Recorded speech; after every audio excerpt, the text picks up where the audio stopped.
अस्सलाम वालेकुम। मेरा चंद मेरा मक्खन मेरी मलाई। आज हम अजवा गार्डन साहिवाल बाईपास में रुके हैं। तो ये फ्रेश गोश्त यहाँ से मिलता है। तो मैं यहाँ से पैगाम देने के लिए उतरा हूँ कि ये जो रोड के होटल है ये तो अवामुन्नास की सहूलत के लिए बनाए जाते हैं कि जो गाड़ियाँ गुजरें, ना उनका कोई रिश्तेदार होता है रास्ते में, ना कोई उनका पड़ाव होता है, ना उनका कोई खानदान का रिश्तेदार होता है, और ना किसी के पास इतना टाइम है कि कोई एमरजेंसी किसी को इतनी जल्दी खाना घर में प्रोवाइड कर सके। तो हमारा हुकूमत पंजाब से ये मुतालबा है कि हम लोग रोज़ ट्रैवल में रहते हैं, तो ये कौन सी आपकी पॉलिसी है कि आप रोड के होटलों को भी लॉकडाउन में रखते हैं? ये तो प्रदेशियों के लिए, आने वाले लोगों के लिए, बाहर के जो लोग लाहौर से ट्रैवल करते हैं मुल्तान की तरफ, मुल्तान से कराची, उनके लिए ये रोड पे होटल बनाए जाते हैं। ये कोई शहरी लोगों के लिए नहीं बनाए जाते।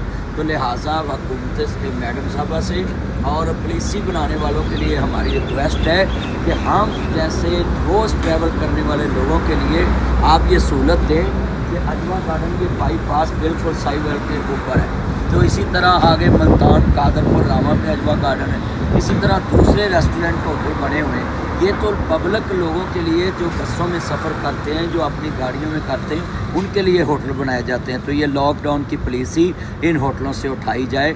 ये 12-1 बजे तो वैसे ही बंद हो जाते हैं। तो इन लोगों के कितना स्टाफ इनके साथ जुड़ा, उनका रोज़गार ख़तरे में पड़ा हुआ है, और फिर होटल के मालकान का रोज़गार ख़तरे में पड़ा हुआ है। ना उनका इस टाइम किराया पूरा हो रहा है, ना उनके स्टाफ की तनख्वाहें पूरी हो रही हैं। तो हुकूमत से हमारा मुतालबा है कि मेरा चंद मेरा मक्खन मेरी मलाई पॉलिसी बनाते वक्त ये मेन के होटलों के लिए आप चेंजिंग करें और इनको लॉकडाउन के जो मामलात उससे सुना दिया जाए।